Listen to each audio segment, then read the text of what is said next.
দেশের ভাগ্য নিয়ে আর কাউকে ছিনিমিনি খেলতে দেওয়া হবে না বলে হুঁশিয়ারি দিলেন প্রধানমন্ত্রী তারেক রহমান। সবাই মিলে দেশ এগিয়ে নেওয়ার আহ্বান জানান তিনি। ময়মনসিংহের ত্রিশালে খাল খনন কর্মসূচির উদ্বোধন শেষে এক সমাবেশে এসব কথা বলেন তিনি। স্বাধীনতা সার্বভৌমত্ব রক্ষা করতে হবে উল্লেখ করে অরাজকতা ও বিভ্রান্তি সৃষ্টিকারীদের রুখে দেওয়ার আহ্বান জানান সরকার প্রধান। আরও জানাচ্ছেন তানজিদ ভুইয়া।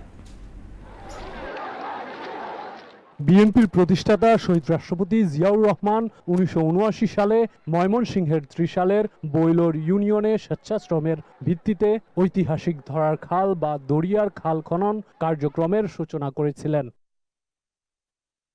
৪৭ বছর পর তারই জ্যেষ্ঠ পুত্র প্রধানমন্ত্রী তারেক রহমান নিজ হাতে কোদাল দিয়ে সেই খাল পুনঃখননের উদ্বোধন করলেন। পরে আয়োজিত সমাবেশে অংশ নেন প্রধানমন্ত্রী। এ সময় তিনি বলেন, নির্বাচনী ইশতেহারের অংশ হিসেবে কৃষক কার্ড, ফ্যামিলি কার্ড, ধর্মগুরুদের সম্মানী ভাতা সহ শিক্ষার্থীদের সরঞ্জামাদি আর বেকার সমস্যা দূর করতে কারিগরি প্রশিক্ষণের ব্যবস্থা করছে সরকার। এই খালটি খনন সম্পন্ন হলে পরে এই এলাকার প্রায় ৪৩০০ কৃষক উপকৃত হবে, প্রায় ২০,০০০ মানুষ এই এলাকার উপকৃত হবে। আমাদের উদ্দেশ্যই ছিল যে আমরা সরকার গঠন করতে সক্ষম হলে আমরা এরকম খাল খনন করব। প্রধানমন্ত্রী আরো বলেন, পতিত স্বৈরাচারের সঙ্গে অনেকে আঁতাত করে দেশকে অস্থিতিশীল করতে চায়। ষড়যন্ত্র রুখে দিতে সবাইকে সজাগ থাকার আহ্বান জানান তিনি। যারা এই ধরনের অরাজক পরিস্থিতির সৃষ্টি করার চেষ্টা করছে, তারা কিন্তু ছোট ছোট গ্রামের মাসুম বাচ্চারা কিভাবে স্কুলে খালি পায়ে যায় সেই দিকে তাদের খেয়াল নাই।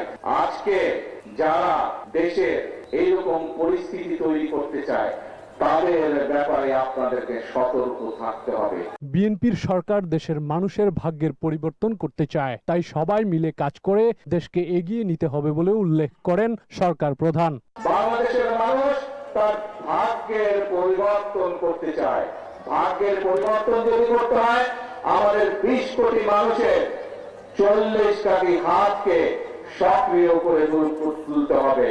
দেশের ভাগ্য নিয়ে আর ছিনিমিনি খেলতে দেয়া হবে না, হুঁশিয়ারি দেন তারেক রহমান।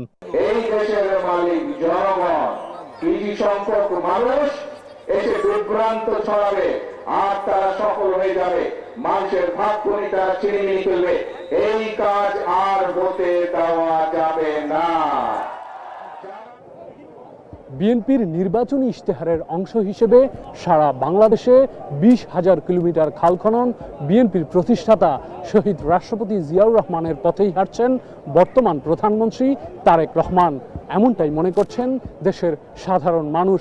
ফলে দেশের প্রাকৃতিক দুর্যোগ মোকাবেলা, কৃষি উন্নয়ন সহ দেশের আর্থসামাজিক উন্নয়নে এই খাল খনন এবং বর্তমান সরকারের নানাবিধ কর্মসূচি দেশকে আরও বেশি সমৃদ্ধ এবং গতিশীল করবে বলে মনে করছেন দেশের আপামর জনসাধারণ। ধরার খাল, ত্রিশাল, ময়মনসিংহ থেকে তানজিদ ভুইয়া, মোহনা সংবাদ।